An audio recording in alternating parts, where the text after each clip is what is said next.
All right MNM Nepal तपाईँ हेराउनु भएको छ एमएनएम नेपाल टिमको तर्फबाट सम्पूर्ण दर्शकलाई विजया दशमी 2078को धेरै धेरै शुभकामनाको आशा र अपेक्षा यही मात्रै रहेको छ कि जहाँ जस्तो अवस्थामा रहनु भएको छ यो वर्षको दशैँ पनि अघिल्लो वर्ष जस्तै सुरक्षित र सचेत भएर मनाउनुहुन्छ होला। आज मसँग कुराकानी गर्नको लागि विशेष अतिथि हुनुहुन्छ। विशेष यस कारणले गर्दा हुनुहुन्छ कि छोटो समय तर अथक मेहनत निरन्तरको प्रयासले नेपाली सिनेमा क्षेत्रमा उहाँले सफलता हासिल गर्नुभएको छ। अभिनयको हिसाबले होस्टेल रिटर्न चलचित्रबाट नेपाली सिनेमा क्षेत्रमा डेब्यू गर्नुभएको थियो। आजसम्म आइपुग्दा तपाईँले दिनुभएको माया हौसला र ऊर्जाले उहाँ नेपालको सफल अभिनेत्रीको रूपमा आफूलाई स्थापित गरिसक्नु भएको छ। आजको मेरो अतिथि अभिनेत्री स्वस्तिमा खड्का हुनुहुन्छ। श्रृङ्खला कस्तो लाग्छ प्रतिक्रिया दिन नबिर्सिनुहोला। स्वस्तिमाजी नमस्ते, स्वागत छ यहाँलाई। Thank you so much. मलाई किन गाह्रो भयो कि स्वस्तिमा जी भनिरहनुलाई। खास हामी नर्मली स्वस्तिमा मदन भन्ने कन्भर्सेसन हुन्छ तर आज फर्मल हुन्छौँ हामी। दसैँको किन त्यस्तरी टोलाउनु भयो? होइन, तपाईँको मलाई इन्ट्रोडक्सन सुनेर एकदमै म प्रफुल्लित भएँ। नट तपाईँले मेरो तारिफ गरायो भने तर जुन प्रकारले तपाईँले एकदम फ्लोमा जानुभयो, एउटा पनि एक डेक पनि त तलमाथि केही पनि हुन्छ नि प्रब्लम आएन तपाईँको त्यो इन्ट्रोडक्सनमा। सो एकदमै मन्त्रमुग्ध भएँ म। यस्तो भयो, म वान टेक आर्टिस्ट हुन सक्दिनँ तर वान टेक इन्टरभ्यूको ओपनर हुने कोसिस गरिरहेको छु, त्यही भएर होइन। सो दसैँको धेरै धेरै शुभकामना स्वस्तिमा तपाईँलाई। Thank you so much. Happy Dashain तपाईँलाई पनि। के विशेष बन्दैछ यो पटक दसैँ?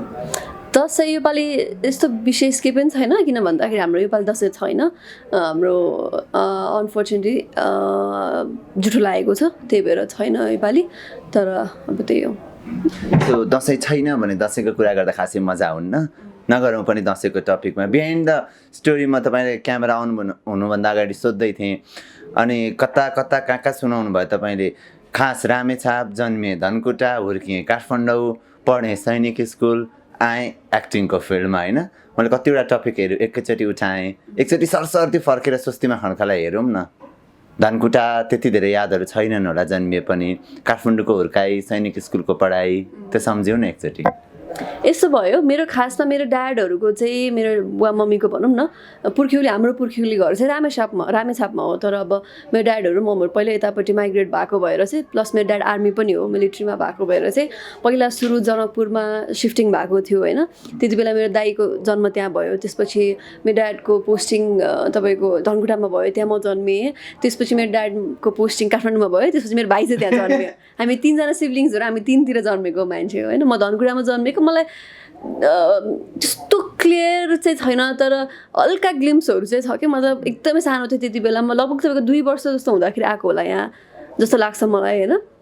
सो अलिअलि छ कि जस्तो लाग्छ कि मलाई चाहिँ। हो कि त्यो मम्मीले स्टोरी सुनाएको भएर मैले इमेजिन गरेँ हो बच्चादेखि, म थाहा भएन। तर त्यो पिक्चर्स ट्राभल गर्दाखेरिको फोटोजहरू हेर्दाखेरि चाहिँ अब त्यति बेला तपाईँको एल्बम हुन्थ्यो नि त होइन, त्यो रिलको पिक्चर धुलाएर लिएर आएको हेर्दाखेरि चाहिँ हल्का याद छ जस्तो लाग्छ कि मलाई धनकुटाको त्योहरू। त्यसपछि चाहिँ आएको काठमाडौँमा। त्यसपछि चाहिँ अलिक मजाले क्लियर छ भनौँ न। काठमाडौँ आइसकेपछि चाहिँ म 5 इयर्स भएपछि मेरो भाइ जन्मेँ। हामी दुईजनाको चाहिँ 5 वर्षको डिफ्रेन्स हो। अनि म आर्मी स्कुल पढ्न थालेको चाहिँ क्लास 4मा हो। क्लास 4मा हाम्रो एडमिसन चाहिँ आर्मी स्कुलमा सल्लाहगारीमा चाहिँ क्लास 4देखि मात्रै हुन्छ होइन। क्लास 4मा म त्यो स्कुलमा गएँ। त्यसपछि 7 वर्ष त्यहाँ पढेँ। क्लास 10मा म त्यहाँ एसएलसी दिएर त्यसपछि चाहिँ इन्जिनियरिङ डिप्लोमा गर्न थालेँ। यो खास मेरो दिमाग एकदमै फन्टेस कुरा आयो। You know me very well होइन। जहाँ जब पोस्टिङ मात्रै सिफ्ट हुन्छ तब मात्रै बच्चा जन्माउँछु भन्नुभएको थियो बाबाले। एकदम सर्ट टाइम बस्नुभयो धेरै ठाउँमा। जनकपुर पनि थोरै टाइम बस्नुभयो, धनकुटामा पनि 1-2 वर्ष मात्रै बस्नुभयो। त्यसपछि काठमाडौँ सिफ्टिङ भयो। आर्मी ब्याकग्राउन्डको मान्छेलाई नि अलिकति अझै त स्कुल बेलामा कस्तो हुनुहुन्थ्यो एकछिनमा रिकल गराउँछु। के कुराले हिन्ट गर्यो ग्ल्यामर फिल्डको? यस्तो मैले जहिले पनि भन्छु कि तपाईँलाई के कुराले एक्टिङ गर्न मन लाग्यो या ग्ल्यामर फिल्ममा जानु मन लाग्यो भन्दाखेरि चाहिँ सबैजना everybody's second favourite job is acting रे कि। हामी सबैजनालाई एक्टिङ गर्न मन लाग्छ। कोही एक्सप्रेसिभ हुन्छ, कोही एक्सप्रेसिभ हुँदैन। लाइक त्यही भएर टिकटक, म्युजिकली, डब स्म्यास भन्ने कुरा यति फेमस हुने, भाइरल हुने कारणै त्यही होला मेबी होइन। हामी एभ्री एउटा रुममा 10 जना बसेको छ भने मेबी 9 जना चाहिँ एक्टर हुन काहीँ न काहीँ त्यो हुन्छ नि, back of the mind. Different characters हुन्छ उसलाई काहीँ न काहीँ क्यामेरामा देखिन मन लाग्ने, एक्टिङ गर्न मन लाग्ने त्यो हुन्छ सबैमा हुन्छ क्या हामीमा। कोही एक्सप्रेसिभ हुन्छ, कसैले देखाउँछ या कसैले त्यसको लागि वर्क गर्छ, कसैले गर्दैन होइन। सो त्यसरी मलाई पनि अब काहीँ न काहीँ त्यो टिभीमा टेलिभिजनमा कसैलाई हेर्दाखेरि या त्यो कुराले फेसिनेट गरेरै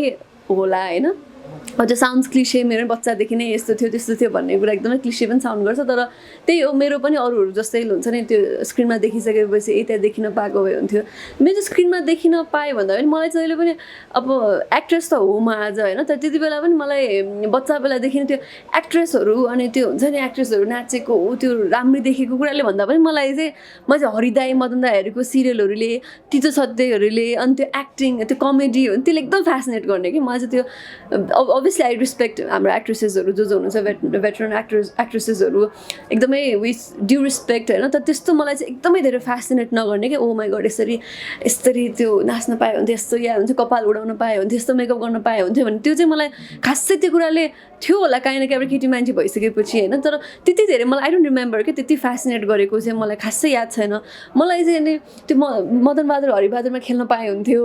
अरू दीपक दाई दिपादीको सिरियलमा खेल्न पाए हुन्थ्यो हुन्छ नि त्यो एक्टिङ पार्टले चाहिँ त्यो कमेडी अनि उहाँहरूले गरेको त्यो डिफ्रेन्ट सेड्स अफ एक्टिङहरूले हुन्छ त्यसले चाहिँ एकदम फेसिनेट गर्थ्यो कि बच्चादेखि नै मैले यो च्यानल भइकन तपाईँसँग यो दोस्रो अन्तर्वार्ता हो पहिलो अन्तर्वार्ता नाजिरजी र तपाईँको सँगै लिएको थियो एकदम रुचाउनु भएको थियो thank you so much I hope यो एनसिबीलाई पनि रुचाउनुहुन्छ होला तर यी दुईटै अन्तर्वार्ताहरूको लागि एकदमै धेरै कोइन्सिडेन्स छ एउटा कुरा थाहा छ किनभने आजको दिनमा हामीले सेड्युल लिइरहेछौँ मेरो बिहाइन्ड द टिम जो हुनुहुन्छ उहाँले तपाईँसँग कोअर्डिनेट गरिरहनु भएको थियो इन्टरभ्यूको लागि जुन दिन रेकर्ड गर्दैछौँ त्यसको भोलिपल्ट सेड्युल थियो खासमा तर तपाईँले बेलुका चाहिँ आज गरौँ भन्ने सेड्युल बनाउनु भएको थियो तर मलाई बिहान मात्रै इन्फर्म थियो तपाईँको एनसिबी आज हुँदैछ भने दुईवटा कोइन्सिडेन्ट के छ भने बेलुका इन्फर्म गर्न गाह्रो हुन्छ पहिला भए गराउनु हुन्थ्यो अहिले चाहिँ तपाईँले राति राति इन्फर्म गराउनु एकदमै गाह्रो हुन्छ गेस गर्नुहोस् अडियन्सहरू किन गाह्रो हुन्छ मलाई राति राति इन्फर्म गराउनलाई अनि कोइन्सिडेन्ट के सुनाउँदै थिएँ भने मैले त्यो दिन नाजिरजी र तपाईँको इन्टरभ्यू रेकर्ड गर्ने दिन तपाईँको पहिलो सिनेमा होस्टेल रिटर्न्स हेरेर आएको थिएँ होइन अर्को दिन ठ्याक्क इन्टरभ्यूको स्केड्युल मिलेको थियो त्यो बेला याद गर्नुभयो होला सुटिङको बेलामा आज यो इन्टरभ्यू रेकर्ड गर्दाखेरि आज भन्ने थाहा थिएन मलाई तर कोइन्सिडेन्टली म तपाईँ र नाजिरजीकै मेरो अर्को फेभरेट गीत काली हेरिरहेको थिएँ हिजो बेलुका होइन सो कस्तो मिठो कोइन्सिडेन्ट हुन्छ तपाईँसँग हरेक पटक भेट्दाखेरि I think by luck by God हाम्रो त्यो क्लोजनेसले पनि हुन सक्ला त के पेथी टेलिपेथी जस्तो भनौँ न तपाईँले मेरो बारेमा सम्झिराख्नु होइन मतलब तपाईँले मेरो बारेमा सम्झिराख्नु भएको यहाँ भेट भयो त्यसरी हुन्छ नि यस्तो तपाईँ कहिलेकाहीँ अब तपाईँले ठ्याक्क कसैलाई सम्झिरहेको हुन्छ ठ्याक्क त्यसले मान्छेको फोन आउने हुन्छ नि दुईजनाले दुईतिर सम्झिरहेको या त्यस्तै केही टाइपको भनौँ न मलाई अविवाहितहरू कसैले सम्झिँदैनन् म मात्रै सम्झिन्छु कि क्या तर यो ठिकै हो यस्तो पनि अविवाहितले नसम्झिने विवाहितले हेरिरहेको छ कि तपाईँलाई कि त यो चाहिँ अर्कोतिर गयो कि ठिकै छ नो वरी जसले हेर्नु भयो भने प्लिज काहीँ त हेरिदिनुहोस् होइन हेर्न चाहिँ हेरिदिनुहोस् यो चाहिँ बिहाइन्ड द पार्ट बिचमा खास कोइन्सिडेन्टको कुराहरू सुनाइरहेको थिएँ किनभने इन्फर्मल कुरा हुन्छ जहिले पनि अनि के भइरहेको थियो मेरो मस्तिष्कमा के खेलिरहेको थियो भनेर सुनाएको मात्रै हो स्कुल लाइफ फर्क्यौँ न एकपटकै सैनिक स्कुलकै सम्झ्यौँ है म खुलेर भनिदिन्छु class 4 to class 10 Swastima Khadka हामीले होस्टेल रिटर्नमा देखेको काली काली पातली पातली डल्ली डल्ली केटी थिए नि त हल्का काली काली होइन not that type of Kali Kali कि क्युट काली हुन्छ नि त्यो वाला कि होइन जस्तो गीत काली गीत आयो नि त्यस्तै होइन कस्तै थिइन् स्कुल पढ्दाखेरि आफैलाई फर्केर अहिले हेर्दाखेरि त्यो बेलाको चुलबुल पनि डेफिनेटली हुन्छ अहिले त यति चुलबुलै हुनुहुन्छ त्यो बेला कस्तै हुनुहुन्थ्यो होला होइन कसरी रिकल गर्नुहुन्छ स्कुल मेमोरी स्कुलका साथीहरू मेरो स्कुलमा चाहिँ एकदमै धेरै मेमोरिजहरू छ किन भन्दाखेरि हाम्रो अब तपाईँको कस्तो हुन्छ भन्दाखेरि तपाईँको त्यो फर्मेटिभ एज हुन्छ कि क्लास 4 भनेको त एकदमै बच्चा भयो अनि क्लास 10 भनेको तपाईँ एकदम ग्रोन अप एज भयो होइन अनि त्यो बिचको 4 देखि 10 क्लाससम्म भनेको तपाईँको त्यो त फर्मेटिभ एज भयो नि त एउटा कोही मान्छे चाहिँ ग्रो भइरहेको हो नि त तपाईँको अब अहिले गएर म कुनै ठाउँमा काम गरेर 7 वर्ष एउटा मान्छेसँग स्पेन्ड गर्नु र म क्लास 4मा 10-11 वर्ष पछि कोही मान्छेसँग 7 वर्ष स्पेन्ड गर्नु भने एकदमै डिफ्रेन्स हुन्छ किनकि म अहिले मच्योर भइसकेको हुन्छु मैले मान्छेसँग कसरी बिहेभ गर्ने या त्यो मान्छेलाई कसरी लिने भन्ने कुरा एकदमै त्यो चाहिँ इन्टाइटल जस्तो हुन्छ कि मतलब अलरेडी इन्ग्रेभ्ड भइसकेको हुन्छ नि त मान्छेको एउटा प्रिकन्सिभ नोसन हुन्छ कति कुरालाई लिएर होइन यो मान्छेलाई मलाई यसरी बोल्नुपर्छ होला तर त्यो टाइममा भने कोसँग कसरी बोल्नुपर्छ थाहा छैन होइन साथीहरूसँग जस्तो मलाई त्यस्तै बोलिन्छ झगडा गरिन्छ बाजिन्छ अनि त्यो एउटा अर्ग्यानिक हुन्छ नि एम्बियन्स भइदिन्छ क्या त्यति बेला चाहिँ त्यो एजमा चाहिँ। सो त्यो भएर पनि एकदमै धेरै मेमोरी छ। प्लस अब हाम्रो आर्मी स्कुल भनिसकेपछि त्यस्तो बाहिरको वर्ल्ड चाहिँ त्यस्तो धेरै एक्सपोज भएको हुँदैन कि, मतलब हामी भित्रभित्र नै एकदमै धेरै साथीहरू बनाउने, या भित्रकै अब हाम्रो आर्मीहरू भयो, त्यो तपाईँको पिटी भयो, मार्च पास्ट भन, यता भन, त्यो गेम्सहरू धेरै, अब एकाडेमिक्स होइन, ड्रामा, यता त्यो भित्रकै वर्ल्डमा रमाउने हुन्छ क्या थियो त्यति बेला। अहिले चाहिँ कस्तो छ मलाई थाहा भएन होइन, अब स्कुल छोडेको तपाईँको 10-15 वर्ष भइसक्यो लगभग। सो त्यो टाइममा चाहिँ त्यो इन्भाइरोमेन्टमा हुर्केँ म होइन। अनि क्लास 4 मा चाहिँ अब कस्तो थियो भन्दाखेरि त्यहाँ इन्ट्रान्स दिनुपर्छ तपाईँको होइन स्कुलमा, त्यहाँ एडमिसन हुनलाई। त्यसपछि तपाईँको इन्टरभ्यू दिनुपर्छ, अनि दुइटामा तपाईँ सिलेक्ट भइसकेपछि मात्रै तपाईँको लगभग हामी त्यति बेला 5वटा सेक्सन थियो। म क्लास 4 मा जाँदाखेरि ABCDE 5वटा सेक्सनमा, एउटा सेक्सनमा लगभग 35 जस्तो स्टुडेन्ट्स हुन्थ्यो। टोटल कति हुन्थ्यो एउटा सेसनमा भनौँ न। अनि क्लास 4 मा हुँदा मलाई के पनि थाहा छैन, ठ्याक्क होलीको टाइममा तपाईँको फागुन चैत जस्तोमा चाहिँ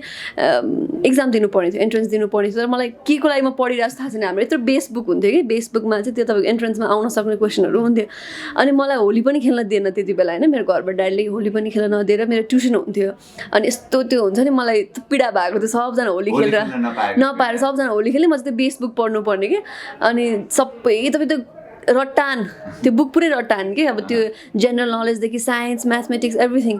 सो 2 महिना त्यस्तो पढेर त्यसपछि एन्ट्रेन्स दिन गयो। तर मलाई के दिनु हो मलाई थाहा छैन कि, अब घरबाट लिएर ड्याडीले लिएर जानुभयो। त्यसपछि गएँ, एन्ट्रेन्स दिएँ। अनि त्यसपछि मेरो छिमेकी आन्टीले चाहिँ मलाई के भन्नुभयो भन्दा चाहिँ एन्ट्रेन्स दिएको लगभग 2-3 हप्तापछि चाहिँ तिम्रो त नाम निस्क्यो नि भने, मलाई थाहा छैन के नाम निस्क्यो होइन। अनि घरमा आएपछि अनि मलाई घरबाट पनि भनेको थिएन कि पनि। अनि अस्ति दिएको एक्जाममा चाहिँ पास भयो भने त्यसपछि इन्टरभ्यू भयो। इन्टरभ्यूमा पनि के हो थाहा छैन। अब त नर्मल एउटा बोर्डिङ स्कुल भनौँ न, आफ्नो घरतिरको बोर्डिङ स्कुलबाट त्यो एउटा ह्युज स्कुलमा जाँदाखेरि चाहिँ अब इन्टरभ्यू कसले, आर्मीले पनि इन्टरभ्यू लिइरहेको छ, फेरि फिजिकल तपाईँको टेस्ट हुने, आर्मीहरूको जस्तो जानुभन्दा अगाडि मेडिकल हुन्छ नि, एभ्रिथिङ। सो त्यो देख्दाखेरि चाहिँ अब ल अब यो स्कुलमा पढ्न लगाएको रहेछु भन्ने भयो। त्यसपछि गएँ अनि एकदमै तपाईँले भने जस्तो एकदमै नै चुलबुले थिएँ म होइन, एकदमै नै धेरै चुलबुले थिएँ। त्यो म फेमस के लाइक टिचर्सहरूको कतिजना टिचर्सहरूले हेड पनि गर्नु हुन्थ्यो होला मेबी, धेरै बोल्ने भएको भएर कतिजना टिचर्सहरू जो चाहिँ एकदम रमाइलो टिचर्स हुनुहुन्थ्यो। I still remember them. उहाँहरूको फेभरेट स्टुडेन्ट थिएँ म होइन, जसले रमाइलो गरी पढाउनु हुन्थ्यो अनि इन्टरेक्टिभ हुनुहुन्थ्यो। उहाँहरूको चाहिँ फेभरेट स्टुडेन्ट थिएँ। कोही कहिले सिरियस टिचर हुन्छ नि, बेसिकली म्याथमेटिक्स, म्याथको, साइन्सको टिचरहरूको चाहिँ म अलिकति मन पराउनु हुँदैन थियो क्या, मलाई याद छ। बिचरा अब त्यस्तो विथ ड्यु रेस्पेक्ट उहाँहरूलाई पनि त्यस्तो केही पनि छैन, तर अलिक मन नपराउने बिकज म अलिक धेरै बोल्ने भएको भएर। अनि त्यही हो। त्यसपछि अब अनि त्यति बेला अब हाम्रो स्कुलमा चाहिँ कस्तो भन्दा धेरै स्टुडेन्ट्स हुने भएको भएर सबै टिचरले चाहिँ सबैतिर आँखा लगाउन गाह्रो हुन्छ नि त, को स्टुडेन्ट्स कस्तो छ, को स्टुडेन्ट्स कस्तो छ भनेर। अनि क्लास 4 मा म त्यस्तो धेरै हुन्छ नि, अब एक्स्ट्रा करिकुलरमा चाहिँ म गर्छु है भनेर एक्टिभली आउनुपर्छ भन्ने म त्यति बेला खासै भएन। अनि जसले चाहिँ फर्स्टदेखि नै लाइक डान्समा, ड्रामामा अलिकति भनौँ न टिचर्सहरूको आँखा गयो, त्यसपछि कन्टिन्यू 10सम्म नै उसले गर्छ है भन्ने भयो कि, मतलब ऊ ट्यालेन्टेड छ, उसले ड्रामा गर्छ, उसले डान्स गर्छ भन्ने भयो। अनि मैले चाहिँ क्लास 4-5 मा मैले रियलाइज गरेन कि मैले गर्नुपर्छ त्यो भनेर। अनि 7, 8, 9 तिर अलिकति ग्रोन अप हुँदै गइसकेपछि चाहिँ त्यो गर्न मन लाग्ने होइन, तर कसैको आँखा नै नपर्ने कि, लाइक हुन्छ नि अब अलरेडी अरू गर्ने मान्छे चाहिँ जसले जसकोतिर चाहिँ आँखा गऱ्यो। अनि यस्तो मिस हुन्थ्यो कि मैले अब सबैजना मोस्ट अफ द एक्ट्रेसेसहरूले मैले स्कुलमा डान्स गर्थेँ, यस्तो गर्थेँ भने मैले त्यो चाहिँ मिस छ क्या भन्दा पनि। अहिले आएर अहिलेको एजमा चाहिँ 2-3 चोटि स्टेज प्रोग्राम गरेँ म, नभए मैले धेरै त्यस्तो डान्स ड्रामा कम्पिटिसनमा कहिले पनि भाग लिन पाएन स्कुलमा। त्यो चाहिँ मलाई अलिकति भनौँ न त्यो रिग्रेट त नभनौँ, तर त्यो गर्न पाएको भए आई थिङ्क त्यहाँबाट कति एक्सपिरियन्स हुन्थ्यो होला जस्तो चाहिँ फिल हुन्छ कि। यो भयो सैनिक स्कुलको कथा। त्यहाँबाट इन्जिनियरिङ, झन् धेरै किस्सा हुन्छ नि इन्जिनियरिङ कलेजमा। आइनो मेरो कति धेरैजना साथीहरू हुनुहुन्छ इन्जिनियरिङ कलेजको होइन। सो उहाँले सुनाउने कथाहरू त यस्तो रमाइलो हुन्थ्यो। तपाईँको एक्सपिरियन्स के छ इन्जिनियरिङको? इन्जिनियरिङ पनि फेरि त्यस्तो प्लान कि पनि होइन खासमा होइन। तपाईँको कहाँबाट अब कसरी पढेँ इन्जिनियरिङ, म यसरी म्याथ्समा एकदमै पुवर होइन भनेको। अब अहिले पनि तपाईँले मलाई सोध्नुहुन्छ भने म अझै पनि नाइटमेयर्स हुन्छ क्या मलाई, म्याथको एक्जाम दिएको मैले नसकेको, अनि मैले साथीहरूलाई सोध्नु परेको, पेपर पास गरेको, त्यो अझै पनि देख्छ। तपाईँले बिलिभ गर्नु हुँदैन होला, म 2-3 दिन अगाडि पनि म देखिरहेको हुन्छु कि त्यस्तो मलाई ट्रमाटाइज छु म्याथ्स भनेपछि होइन। अनि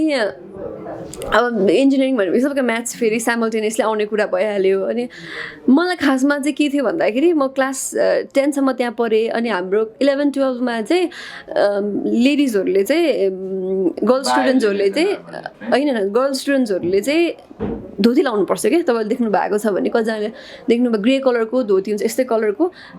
धोती लाउनुपर्छ क्या साडी भनौँ या त धोती हुन्छ कि स्कुल कलेजमा लाउनु पर्ने त्यो क्लास 4देखि देख्दै आएको दिदीहरूले लगाएको होइन त्यो फेसिनेसन क्या त्यो स्कुलमा धोती लाउन भए पनि म त कलेज पढ्नै पर्छ र अर्को भनेको मेरो स्कुलसँग एकदमै धेरै अट्याचमेन्ट फ्रेन्ड्सहरूसँग होइन 12सम्म त यहाँ पढ्ने हो भन्ने नै दिमागमा थियो कहिले पनि म बाहिर पढ्छु भन्ने नै थिएन होइन तर केही कारणवश मैले एक्जाम दिएँ मेरो नाम निस्केन किन भन्दाखेरि चाहिँ मलाई तपाईँको आर्ट्स लिएर एकदमै पढ्नु मन थियो म आर्ट्स लिएर पढ्यो भने चाहिँ कि हिजो पनि मैले भनेको थिएँ प्रेस मिटमा कि मलाई सेकेन्ड लेफ्टिनेन्ट बन्नु थियो होइन कि म तपाईँको ल पढ्छु मेजर इङ्ग्लिस लिएर भन्ने थियो तर आर्ट्सलाई त्यो टाइममा अब अहिले चाहिँ कसरी जज गर्छ त्यो टाइममा चाहिँ आर्ट्स भनेपछि तपाईँको अलिकति नपढ्ने मान्छेहरूले पढ्ने हो आर्ट्सको स्कोप छैन भन्ने तरिकाले हेरिन्थ्यो कि अनि अलिकति एकाडेमिक्समा नराम्रो भएको मान्छेले चाहिँ आर्ट्स पढ्छ भन्ने त्यो मान्छेहरूको थट थियो तर त्यो भयो भने म चाहिँ आर्ट्स चाहिँ लिन्छु जे भए पनि हुन्छ नि मेरो लागि चाहिँ मैले जे गर्छु भनेर मसँग 2-3वटा अप्सनहरू थियो त्यसको लागि चाहिँ मैले आर्ट्स चाहिँ लिनुपर्ने थियो तर मेरो बेस्ट फ्रेन्डले चाहिँ बिचमा आएर के भन्यो भन्दाखेरि होइन आर्ट्स होइन म्यानेजमेन्ट लिनुपर्छ फर्म भर्ने टाइममा होइन फर्म भर्न गएको थियो स्कुलमा होइन अब एसएलसी सक्यो होइन सबै भइसकेपछि अब होइन म्यानेजमेन्ट पढ्नुपर्छ आर्ट्स त लिनु हुँदैन भनेर भन्यो म्यानिपुलेट भएँ म पनि होइन ल भनेर अकाउन्ट्स पनि पढाएको छैन कहिले पनि अकाउन्ट्स एउटा त्यो क्लास 7मा पढाएको थियो अप्सनलमा पनि मैले अकाउन्ट्स लिएको होइन ल ठिक छ भनेर म्यानेजमेन्टमा फर्म भरिदिएँ यत्तिकै म्यानिपुलेट भएर अनि फर्म भरेँ एक्जाम दियो नाम निस्केन मेरो साथीहरूको नाम निस्क्यो अरू 2-3वटा कारणहरू पनि छ होइन जुन चाहिँ मैले भन्नु मिल्दैन अहिले अनि त्यसपछि नाम निस्केन दिनभरि रोएँ म मेरो नाम नदेखेर मेरो बेस्ट फ्रेन्ड सबैको नाम निस्क्यो म यति रोएँ सरहरूलाई फोन गरेँ जसले अलिक माया गर्नुहुन्थ्यो सरहरूलाई फोन गरेर यसो म त अब काहीँ पनि पढ्दैन म बाहिर किनकि मेरो दिमागमै छैन कि तपाईँको एउटा प्लान त हुन्छ नि एटलिस्ट तपाईँलाई फर इक्जाम्पल टचवुड यो तपाईँको यो काम भएर तपाईँ के गर्नुहुन्छ तपाईँले सोच्नु भएको छैन नि त केही पनि दिस इज युर थिङ तपाईँले सोच्नु भएको यही मात्रै धोती लाउने मात्रै त्यो पनि एउटा थियो होइन फेसिनेसन तर त्यो बाइक म कहीँ मेरो बाहिर संसारै छैन जस्तो फिल भएको कि बुझ्नु भएन मैले के सोचेकै छुइनँ म बाहिर पढ्छु भनेर 7 वर्ष त्यहाँ स्पेन्ड गरिसकेँ केही पनि छैन अब म एकदम स्याड भयो कि त्यसपछि अब के गर्ने प्लान केही पनि छैन त्यसपछि घरबाट अब कलेजतिर जाने कलेजहरू पनि हेर्न गयो बाहिरतिर तर त्यस्तो मनै लागेन कि अनि मेरो ड्याडको एकजना फ्रेन्ड हुनुहुन्थ्यो उहाँ चाहिँ इन्जिनियरै हो अनि यसरी अब डिप्लोमा गराउँदा पनि सब इन्जिनियरिङ हुन्छ नि ओभरसियर गराउँदाखेरि टेक्निकलपट्टि पनि हो आर्किटेक्चरमा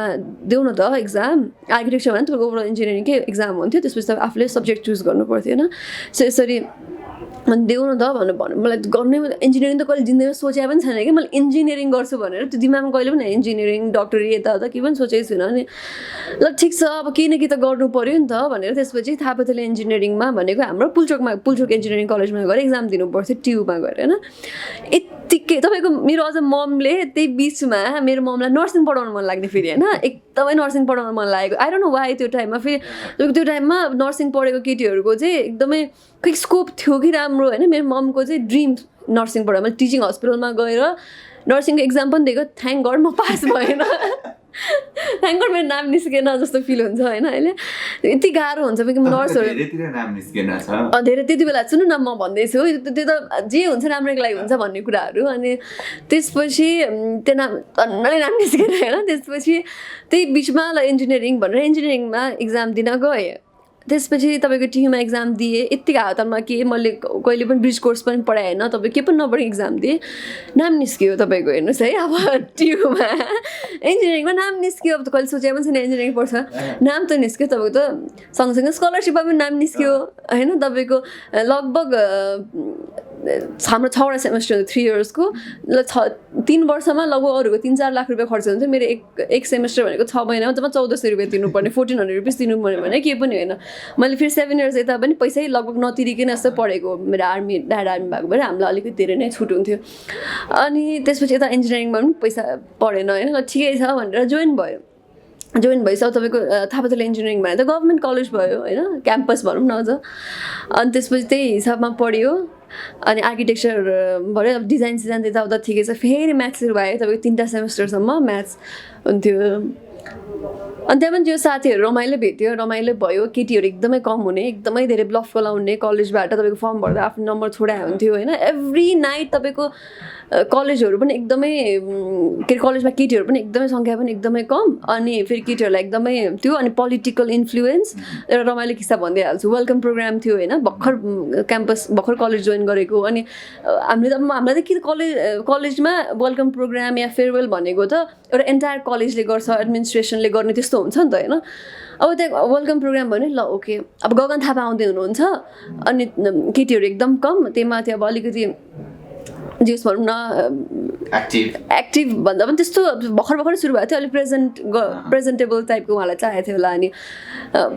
गगन थापालाई वेलकम गर्नुपर्छ भनेर भन्नुभयो होइन आई वाज ओके होइन वेलकम प्रोग्राममा के भयो त भनेर मैले पछि उहाँलाई वेलकम गरेँ त्यो तर पछि मैले के थाहा पाएँ त्यो त कङ्ग्रेसको प्रोग्राम हुँदो रहेछ होइन त्यो त पोलिटिकल इन्फ्लुएन्स हुँदो रहेछ नि त कलेजमा त माओवादीको छुट्टै कङ्ग्रेसको छुट्टै त एमालेको छुट्टै प्रोग्राम हुने रहेछ त्यसपछि तपाईँ कलेजमा कङ्ग्रेस अब होइन थाहा छैन तर मलाई के पनि यस्तो हो भनेर होइन अब मलाई त पोलिटिक्समा त यसै पनि केही कलेजमा त्यो पोलिटिकल इन्फ्लुएन्स भएको कलेजमा मलाई त यसै पनि मलाई त केही भएन नि होइन मेरो साइडबाट त केही प्रब्लम थिएन म त न्युट्रलै थिएँ अनि त्यसपछि फेरि अब यता अरू पोलिटिकल पार्टिजबाट हेर्ने दृष्टिकोणै डिफ्रेन्ट त कङ्ग्रेस हुन्छ 3 वर्ष म कङ्ग्रेस भयो क्या तपाईँको मलाई पनि थाहा छैन त्यो भनेर सो त्यस्तो रमाइलोहरू चाहिँ छ तपाईँको लाइफमा थाहा छ थाहा नभए कुरा भएछ नि तपाईँ सैनिक स्कुल पढ्न जानुभयो इन्ट्रान्स दिने बेला म के को लागि गएँ थाहा थिएन तपाईँलाई इन्टरभ्यू दिन जानुभयो के को लागि गएँ थाहा भएन तपाईँले अनेक ट्राई गर्नुभयो पढ्नको लागि त्यो कुनै सक्सेस भएन अन्तिममा आएर इन्जिनियरिङ कलेज पढ्नुभयो त्यहाँ पनि कसलाई वेलकम गरेँ पनि थाहा छैन होइन कसलाई गरेँ थाहा छ कुन पार्टी के भयो म भन्ने पनि थाहा छैन होइन मैले अब एकदम इनोसेन्ट भएर एउटा वेलकम प्रोग्राम भनेको त कहाँ एउटा पार्टीले गर्छ त्यो पनि एउटा कलेजमा नयाँ स्टुडेन्ट्सहरूलाई कसरी वेलकम गर्छ भने थोरै मलाई थाहा हुन्छ कि त्यो एउटा पोलिटिकल पार्टीले गरिरहेछ भने थाहा नै भएन नि होइन त्यो पछि थाहा पाएँ अब फेरि भर्खरै गएको छ त्यो स्कुल कलेजमा होइन त्यहाँ यति धेरै पोलिटिकल इन्फ्लुएन्स हुन्छ भने त मलाई आइडिया नै थिएन नि त्यो गभर्मेन्ट कलेजमा त्यो पनि इन्जिनियरिङ कलेजमा यति धेरै पोलिटिकल इन्फ्लुएन्स हुँदो रहेछ सेकेन्ड इयर थर्ड इयर हुँदै गएपछि मैले बल्ल थाहा पाएँ कि यस्तो इन्फ्लुएन्स हुँदो रहेछ है यहाँनिर भन्ने रहेछ अब त्यो मेमोरिजहरू भयो अब स्कुल अथवा यो पढाइको सम्बन्धीको एउटा रिकल गरौँ त्यस पछाडि हामी तपाईँको सिनेमा इन्डस्ट्रीको यात्रामा आउँला ल मैले कति वर्ष पछाडि तपाईँ फेरि त्यही सैनिक स्कुलमा गएको फोटो स्टोरी देखेको थिएँ होइन कलाकार स्वस्तिमा खड्का बनाइ पुग्नु भएको थियो त्यो बेला होइन आफूले 7-8 वर्ष बिताएको कलेज त्यो इनोसेन्ट बालापनदेखि लिएर टिनेजको त्यो उमेरसम्म पार गरेको कलेज अनि कलाकार जो देशले चिनिसकेको नेपाली भाषी देश विदेश सबैले चिनिसकेको स्वस्तिमा खड्का त्यो सैनिक स्कुल फेरि एकचोटि टेक्दाखेरि के अनुभूति भएको थियो एकदमै रमाइलो एकदमै डिफ्रेन्ट एक्सपिरियन्स भएको थियो मलाई चाहिँ होइन किनकि मैले अघि भने जस्तो मेरो स्कुलसँग चाहिँ एकदमै मलाई अट्याचमेन्ट एकदमै राम्रो अट्याचमेन्ट छ होइन मेरो टिचर्सहरूसँग भयो मेरो अब म कहिलेकाहीँ एक्जाम बिग्रेर तपाईँको एन्डको टर्मिनल एक्जाम हुन्छ नि थर्ड टर्मिनल एक्जाममा एक्जाम बिग्रियो भने मलाई म अब अर्को हुन्छ नि अर्को क्लासमा चढ्दिनँ भन्नुभन्दा नि मेरो साथीहरूसँग छुट्टिनुपर्छ भन्ने त्यो टेन्सन हुन्थ्यो कि मतलब त्यति धेरै अट्याचमेन्ट थियो मेरो साथीहरूसँग होइन सो एकदमै रमाइलो भयो पछि जाँदाखेरि टिचर्सहरूको जुन त्यो हुन्छ नि प्राइड उहाँहरू हुनुहुन्थ्यो उहाँ त्यहाँ हुनुहुन्थ्यो म्याथ्सको टिचर्सहरू पनि हुनुहुन्थ्यो अनि उहाँहरूको त्यो हुन्छ नि देख्दा खुसी देख्दाखेरि अनि जसरी अब तिमीले यसरी रिप्रेजेन्ट गरिरहेको छौ भन्दाखेरि अर्को भनेको चाहिँ त्यहाँको क्लास भइरहेको थियो म आएको थाहा पाएर सबैजना क्लास छोडेर स्टुडेन्ट्सहरू यति धेरै स्टुडेन्ट्सहरू होइन सबैजना सम्हाल्न नसक्ने गरी सबजना क्लासबाट बाहिर निस्केको क्लास 4-5 को बच्चाहरू उनीहरू अनि त्यो देख्दाखेरि चाहिँ एकदमै नै खुसी I was one of them उनीहरू मध्ये म पनि एक थिएँ कुनै बेलामा होइन तर सक्नुहुन्छ अनि त्यो देख्दा उहाँहरूप्रतिको त्यो उनीहरूलाई किन त्यति धेरै मेबी म बाहिर उहाँले भेट्नु भयो त्यति धेरै हुँदैन थियो होला तर उहाँहरूलाई म त्यो स्कुल पढेको भने थाहा छ नि त होइन त्यो टाइप अफ अट्याचमेन्ट छ होला कि उहाँहरूलाई म प्रति सो त्यो देखेर चाहिँ एकदमै नै खुसी लागेको थियो अब सिनेमा इन्डस्ट्रीमा आउँ होइन सिनेमा इन्डस्ट्री भन्दा अगाडि पनि तपाईँले अरू के गर्नु भएको छ अलिअलि सिनेमामा आइसके पछाडि तपाईँलाई सिनेमामा कास्टिङ धेरैजना कलाकारहरू हुनुहुन्थ्यो जो सबैजना प्राय नयाँ नै हुनुहुन्थ्यो नयाँहरूको भिडमा कोही सर्भाइभ गरिरहनु भएको छ तपाईँहरू कोही स्टार बन्नुभयो कोही सर्भाइभर कलाकार बनिरहनु भएको छ त्यो आफ्नो फेज आफ्नो कर्म र आफ्नो भाग्य पनि होला कतिपय ठाउँमा त्यो हिसाबको काम भइरहेको छ होइन 5-6 वर्षको यात्रामा अघि पनि मैले भने होइन तपाईँले आफ्नो करियरको ग्राफलाई यस्तरी ड्रास्टिकल्ली चेन्ज ल्याउनु भयो कि फर्केर हेर्ने फुर्सद छ अहिले होइन फर्केर त हेरिन्छ अब यस्तो थियो भने तर फर्केर हेर्नु अलिक खोज्दिनँ म अहिले आएर त्यो फर्केर हेऱ्यो भने चाहिँ के चाहिँ हुन्छ भन्दाखेरि ओहो मैले म त यहाँ पुगेको छु हुन्छ नि त्यो अलिकति एनर्जी पनि डाउन हुनसक्छ म अनि अर्को कुराहरू त टाउकोमा चढ्न सक्छ यो कुराहरू होइन म कसरी स्टार्ट गराएको थिएँ म यहाँसम्म पुगेको रहेछु भनेर त्यतातिर चाहिँ म अलिक ध्यान दिन खोज्दिनँ एउटा टाइम आउँछ होला एउटा पोइन्ट आउँछ होला लाइफमा जति बेला मैले हुन्छ नि सबै रिभाइभ गर्छु होला यो कुराहरू तर अहिले चाहिँ एटलिस्ट यो कुराहरूबाट अलिक टाढै बस्न खोज्छु म त यहाँ पुगेको छु भन्ने कुरा दिमागमा त्यो चिज चाहिँ कहिले पनि नआओस् जस्तो फिल हुन्छ कि म पहिला जसरी स्टार्ट गरिरहेको थिएँ हामी जुन भन्छौँ स्ट्रगल जुन चाहिँ म बिलिभ गर्दिनँ स्ट्रगल भने मेरो लागि चाहिँ इनिसियल फेजको काम हो जति बेला त्यसलाई चाहिँ हामी स्ट्रगलको नाम दिन्छौँ त्यो पनि मेरो लागि कामै थियो अहिले पनि कामै हो तर त्यो टाइमको कुराहरूले हुन्छ नि त्यो र अहिले डिफ्रेन्सेस मैले छुट्याउन थालेँ भने चाहिँ म त यहाँ पुगिसकेको रहेछु मलाई त मान्छेले यसरी हेर्दो रहेछ मैले यति कमाएँ भन्ने कुराहरू चाहिँ त्योबाट चाहिँ एटलिस्ट अहिले चाहिँ टाढा नै बस्न खोज्छु फर्केर त हेर्दिनँ भन्नुभयो अब जति पनि अडियन्सहरूले तपाईँको अथवा निश्चलजीको कहिलेकाहीँ गफहरू सुन्नु भएको छ होइन तपाईँ एकदमै धेरै मेस्सी रुम बनाउने मान्छे हो त्यो मेस्सी रुमको ऐनामा कहिलेकाहीँ हेर्ने फुर्सद हुन्छ कि हुँदैन आफूलाई चाहिँ कुन हिसाबले बुझ्नुभयो नि आफूले आफैलाई ऐनामा हेर्दाखेरि अहिले के पाउनुहुन्छ त्यो ऐना त ठिक छ नि मेस्सी छैन नि ऐना त भएन हेरेर के उ गर्छु आफू के रियलाइज गर्नुहुन्छ आफूलाई ऐनामा चाहिँ म एकदम धेरै आफूले आफूलाई हेर्छु मेकअपको लागि कस्तो देखेछु भन्नुभन्दा पनि म स्याड भयो भने पनि होइन अनि कहिलेकाहीँ के अचिभ गरेको छु भने पनि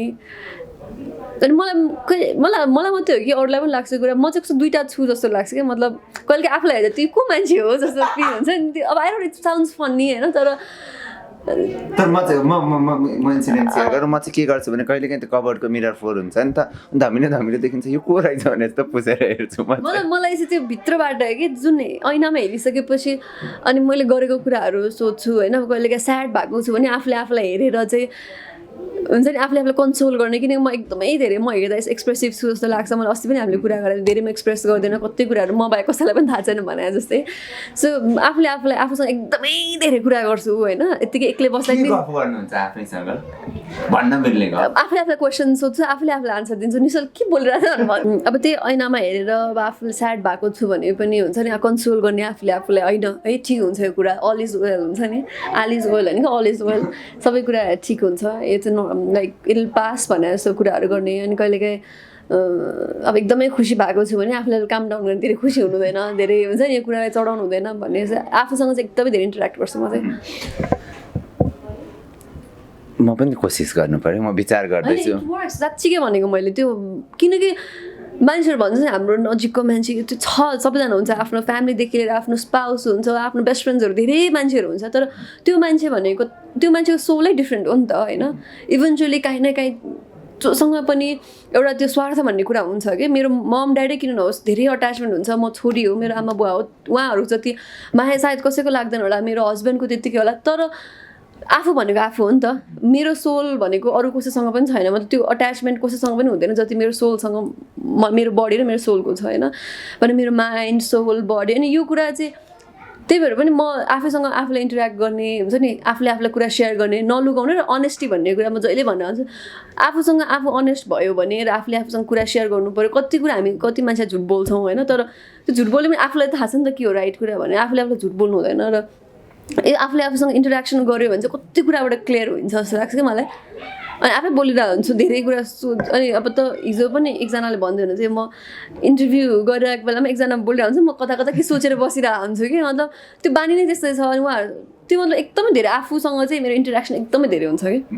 द्याट्स नाइस म पनि एक्सट्रिम पोइन्टमा पुगेपछि मात्रै सेयर गर्छु नभए एक्सट्रिम पोइन्ट नपुगुन्जेलसम्म चाहिँ आफैलाई भनिरहेको हुन्छु म पनि के यो चाहिँ मोटिभेट चाहिँ गरायो भने कसैलाई सेयर नगर्नुहोस् भन्नु तपाईँ अब गाह्रो हुन्छ आफ्नो आफैसँग राख्नलाई भने चाहिँ सेयर गर्नुहोस् होइन तर मेरो बानी चाहिँ म आफूसँग राख्न सक्छु मलाई यसले केही पनि ह्याम्पर गर्दैन त्यही भएर नभए चाहिँ मान्छेहरूलाई यसले त एकदमै हुन्छ नि डिप्रेसनमा लाने एन्जाइटी हुने आफूसँग धेरै कुरा राख्ने भयो भने सेयर गर्ने मान्छे भएन भने यसले चाहिँ एन्जाइटी हुने एङ्सियस हुने हुनसक्छ तर म चाहिँ अब सक्ने भएको भएर चाहिँ सक्छ नभए त्यो कुराले चाहिँ खासै मोटिभेट गर्नु हुँदैन आफैसँग राख्नुपर्छ कुरा सेयर नगर्नु भनेर चाहिँ भन्नु हुँदैन मान्छेहरूलाई होइन त्यो त आफ्नो आफ्नो नेचर हुन्छ होइन कोही देखिने ज्यादा एक्सप्रेसिभ हुन्छ तर आफ्ना कुराहरू आफै मात्रै सुन्ने र सुनाउने हुन्छ। कोही देख्दाखेरि अलिकति इन्ट्रोभर्ट साई जस्तो लाग्छ तर उहाँहरू एक्सट्रोभर्ट भइसक्नु भएको हुन्छ कुरा सेयर गर्ने मामिलाहरूमा होइन। सो त्यो आफ्नो आफ्नो ह्युमन नेचर पनि हो, सबैलाई आफ्नो आफ्नो नेचर दिएको हुन्छ होइन। अर्को चाहिँ तपाईँको करियरको सुरुवात थियो, तपाईँले धेरै पटक सामना गरिसकेको प्रश्न, तर त्यो प्रश्न सुन्दा के लाग्छ भन्ने चाहिँ आई थिङ्क उत्तर दिनु भएको छैन। तपाईँको करियरको सुरुवातकै विवाहलाई लिएर हरेकचोटि तपाईँलाई प्रश्न गरिन्छ होइन। त्यो राइट डिसिजन थियो, त्यो तपाईँहरूको डिसिजन थियो होइन। यी प्रश्नहरू किन गरिन्छन् जस्तो लाग्छ तपाईँलाई बारम्बार? विवाहको प्रश्न जब करियरको सुरुवातमा कुनै पनि अभिनेत्रीलाई विवाह गरिसके पछाडिको करियर बनाउन अथवा चलाउन गाह्रो हुन्छ भनिन्छ, तर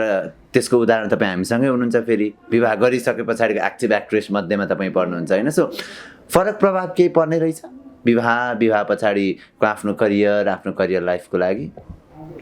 फरक त पर्छ, तर तपाईँले फरक पार्न खोज्नुहुन्छ है हुँदैन। तपाईँले अब छोडिदिनु भयो या यो सोसाइटी जस्तो छ त्यही अनुसारले म ढल्छु, त्यही अनुसारले म आफ्नो करियर बनाउँछु या त्यही अनुसारले म आफ्नो लाइफ स्टाइल चेन्ज गर्छु भन्यो भने त डेफिनेटली फरक पार्छ, डेफिनेटली नै फरक पार्छ इन अ नेगेटिभ वे होइन। किनकि हाम्रो जुन स्ट्रक्चरको सोसाइटी छ, जुन प्रकारको सोसाइटी छ, सोसाइटीको सोच छ, अनि एउटा बुहारीलाई छोरीलाई केटी मान्छेलाई हेर्ने जुन एउटा सोच र दृष्टिकोण छ त्यो हेर्ने हो भने त डेफिनेटली पनि चेन्ज हुन्छ। त तपाईँले आफ्नो करियर या आफूलाई कसरी लानु खोज्नुहुन्छ,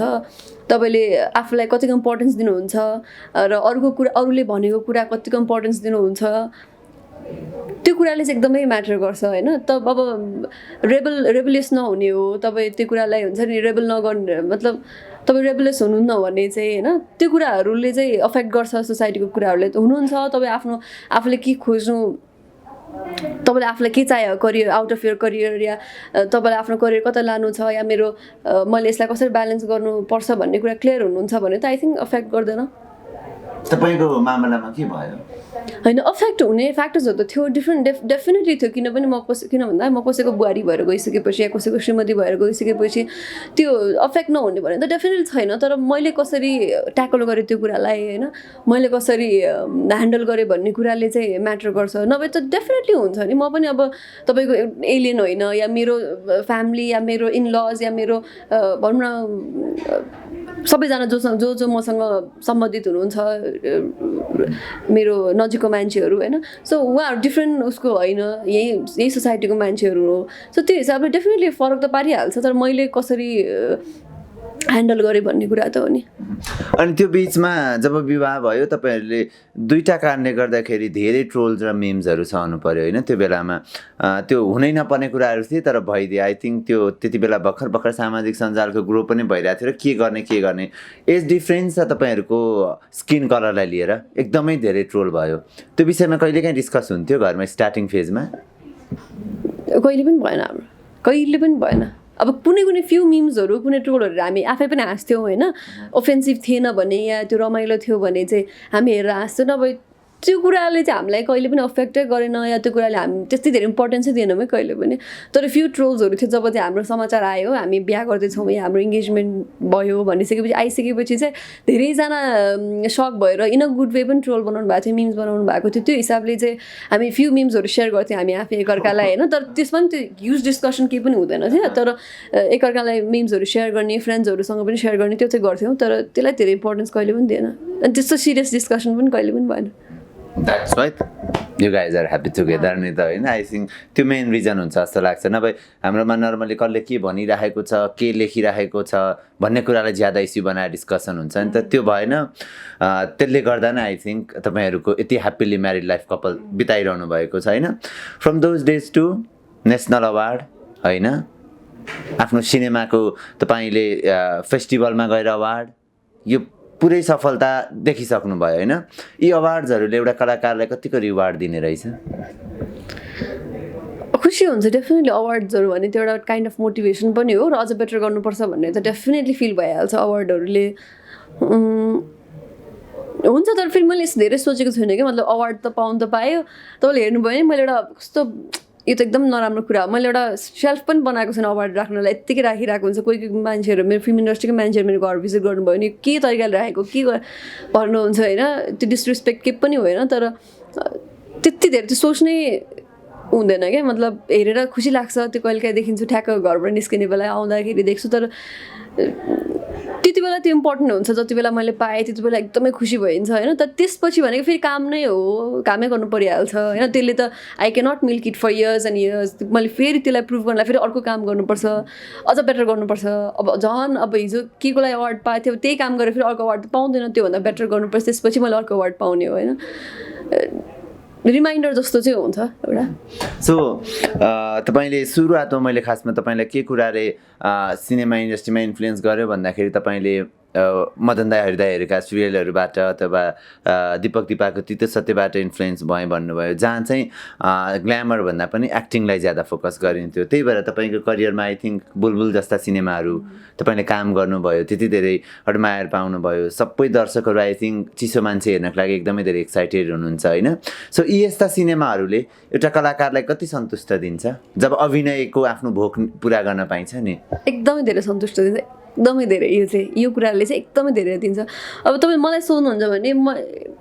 प्राउडली लाउड एन्ड प्राउड म यस्तो एक्ट्रेस हो, मैले सबै तरिकाको कामहरू गरेको छु भनेको एक्टिङ वाइज मात्रै होइन, मैले मोडलिङ पनि गरेर आएको हो, म एउटा पेजेन्टमा पनि गएको छु होइन। त्यसपछि तपाईँको ऱ्याम्प भनेको मोडलिङतिर पऱ्यो, ऱ्याम्पदेखि लिएर फोटोसुटदेखि लिएर म्युजिक भिडियो हुँदै फिल्मसम्म आइपुग्यो हो नि त। मैले भनेको डिफ्रेन्ट काइन्ड सबै एक्सपिरियन्स गरेरै आएको हो। सो सबै गरेर आउँदा इभेन्चुली मेरो ड्रिम भनेको अभियसली फिल्म नै हो होइन। त्यो भनेको एउटा स्टेयर केस जस्तो थियो, बिस्तारै बिस्तारै भर्टिङ चढ्दै इभेन्चुली मलाई फिल्ममै आउनु थियो, मैले फिल्म गरेँ। तर जब यस्तो टाइपको फिल्महरू गर्न पाउँछु, जब मैले त्यो रियल लाइफ क्यारेक्टर्सहरू कसैलाई रिप्रेजेन्ट गरेर त्यो क्यारेक्टर गर्न पाउँदाखेरि कस्तो सन्तुष्टता भनेको त्यो अर्को नै हुन्छ।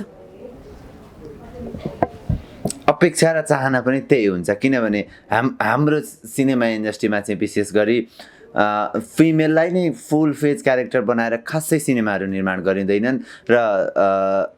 एउटा महिला क्यारेक्टरले पनि सिनेमा पुरा बहकाउन सक्छ है भन्ने ट्रेन्ड नै त्यति धेरै बसिरहन सकेको छैन जस्तो लाग्छ मलाई होइन। तपाईँ आफैले सिनेमा इन्डस्ट्री हेर्दा चाहिँ कलाकार महिला पुरुष हुँदैन, खासमा कलाकार नै हो। तर महिला कलाकार फिमेललाई कति सहज असहज छ यो इन्डस्ट्री? तपाईँले मेरो एक्सपिरियन्स बोल्ने हो नि त मैले त होइन, कि मैले देखेको कुरा बोल्ने हो होइन। मैले साथीभाइमा कस्तो उहाँहरूले के भोग्नु भएको छ या मैले के भोगेको छु भन्ने कुराहरू नै मैले सेयर गर्ने हो। तपाईँले मलाई सोध्नुहुन्छ भने चाहिँ मेरो लागि त महिला भएकै कारणले चाहिँ असहज कहिले पनि भएन, बरु सजिलो चाहिँ भयो कि।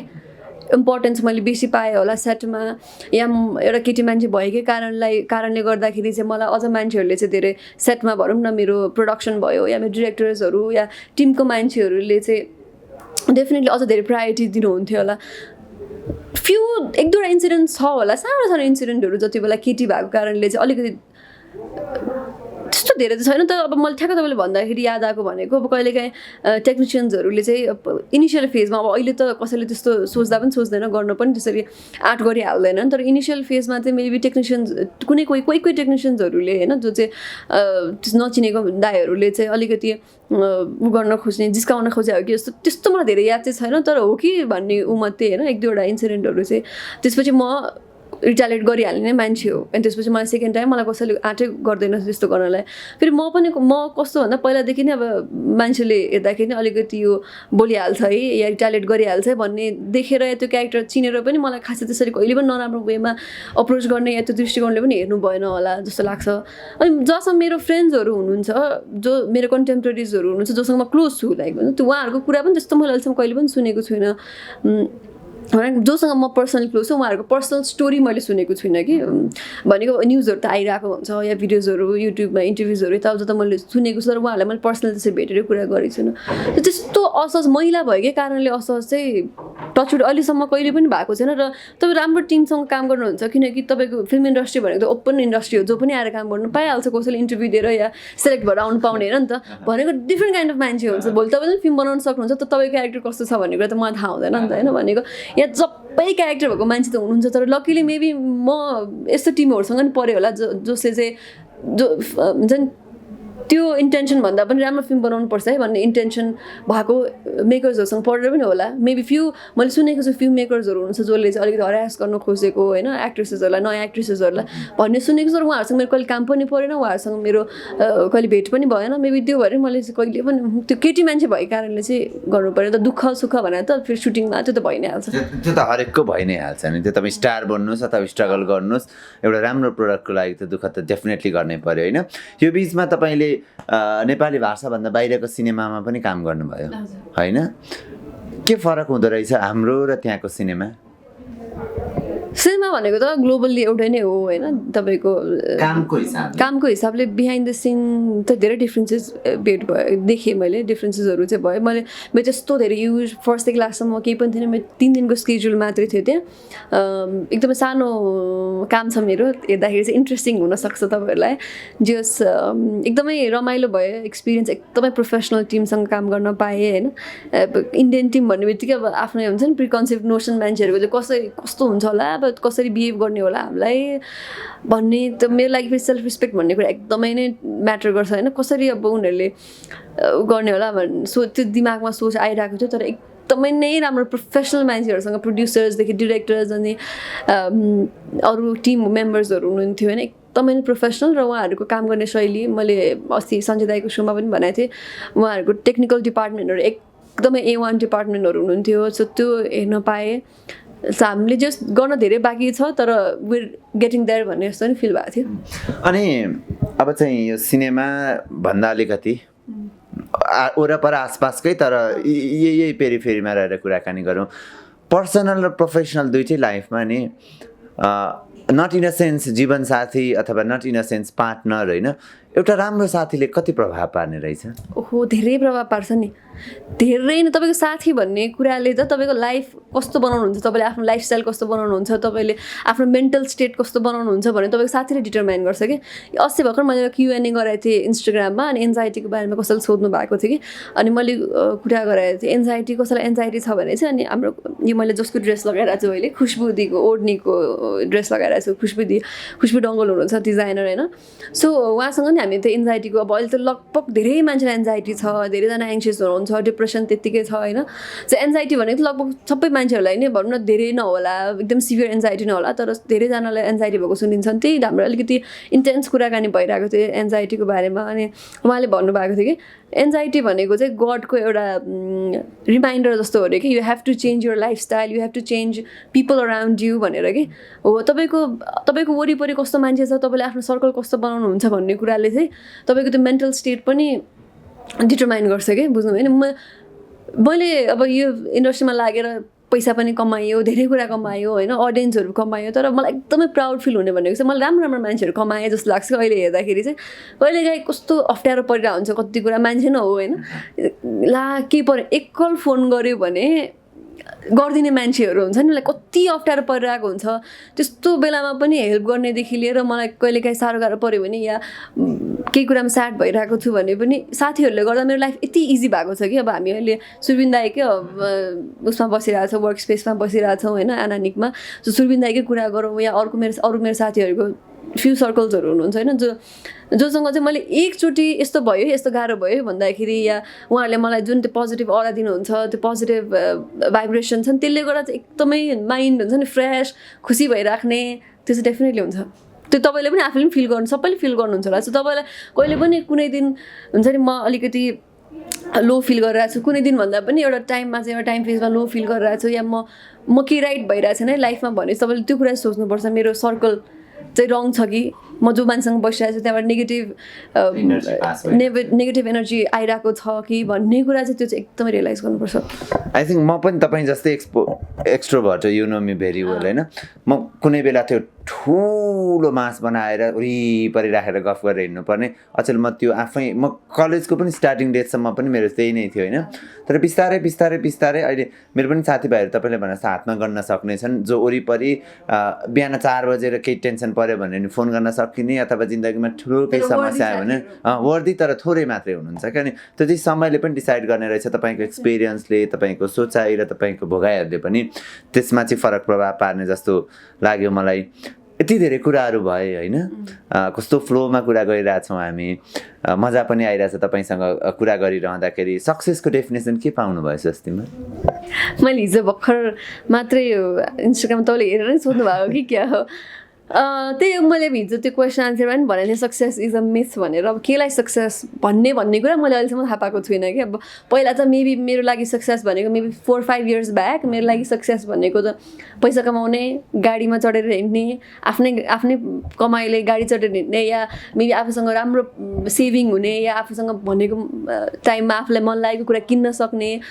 त्यही नै थियो होला सक्सेस भने। या भनौँ न एक्टिङ गर्न थालिसकेपछि चाहिँ मान्छेहरूले चिन्ने, या भनौँ मान्छेले चिन्ने भन्दा पनि राम्रो फिल्म गर्न पाउने, आफूले मन लागेको आफूलाई चाहेको क्यारेक्टर्स गर्न पाउने, त्यही नै थियो होला होइन त्यो टाइममा। तर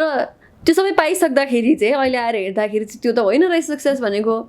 किन मलाई मान्छेहरूले कतिजनाले भन्नुहुन्छ यस्तो यङ एजमै सक्सेसफुल भयो, यङ एजमा, एक त यङ एज अब त 26 इयर्स भइसक्यो अब त होइन। अनि भनेको अब जस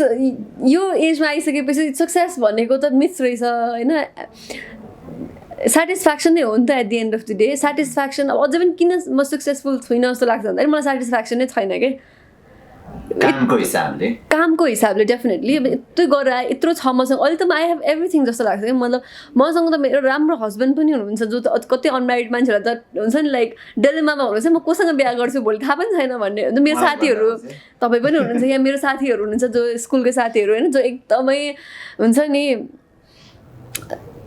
एकदमै राम्रो हुनुहुन्छ, तर उहाँहरूको अब कोसँग कस्तो पर्ला भन्ने डेलिमा हुन्छ नि त एउटा मान्छेहरूलाई। अनि सो अब म त हस्बेन्ड पनि हुनुहुन्छ होइन, मैले अलिअलि पैसा पनि कमाएँ होइन,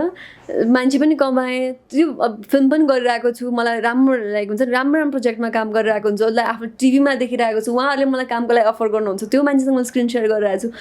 तर यति गर्दा पनि म त सक्सेसफुल भएको जस्तो मलाई फिल हुँदैन। किन भन्दाखेरि चाहिँ सक्सेस भनेको चाहिँ सेटिस्फ्याक्सन रहेछ कि जस्तो लाग्यो कि। भोलि गएर मेबी एउटा पोइन्टमा पुगेपछि आहा यस्तो सेटिस्फाई भएँ है म भनेपछि म सक्सेसफुल भएछु है आज भन्ने फिल हुन्छ होला कि। तर अहिलेसम्म चाहिँ सक्सेस भनेको के हो भन्ने कुरा मैले आफैले उनै गर्न पाएको छुइनँ। स्ट्रगल के जस्तो लाग्यो? स्ट्रगलको चाहिँ यहाँ गलत परिभाषा भइरहेछ जस्तो लाग्छ मलाई, मेरो आफ्नो चाहिँ पोइन्ट अफ भ्यू भनौँ न। त्यो स्ट्रगल भने पनि केलाई स्ट्रगल मान्ने भन्ने कुरा हो होइन। अब हामी जहिले पनि मेरो स्ट्रगल डेज भन्छौँ नि, म चाहिँ स्ट्रगल डेज भन्न मन पराउँदैन क्या। म चाहिँ इनिसियल डेजमा जति दुःख गरेँ त्यसलाई अब हामी जहिले पनि दुःख भन्दा पनि जे भन्दा पनि त्यसलाई चाहिँ स्ट्रगलको नाम दिन्छौँ कि। अस्ति मेरो शेफ सन्तोष हुनुहुन्छ नि, उहाँ पनि मेरो फेसबुकमा इन्स्टाग्राममा हुनुहुन्छ। अनि उहाँसँग ठ्याक्क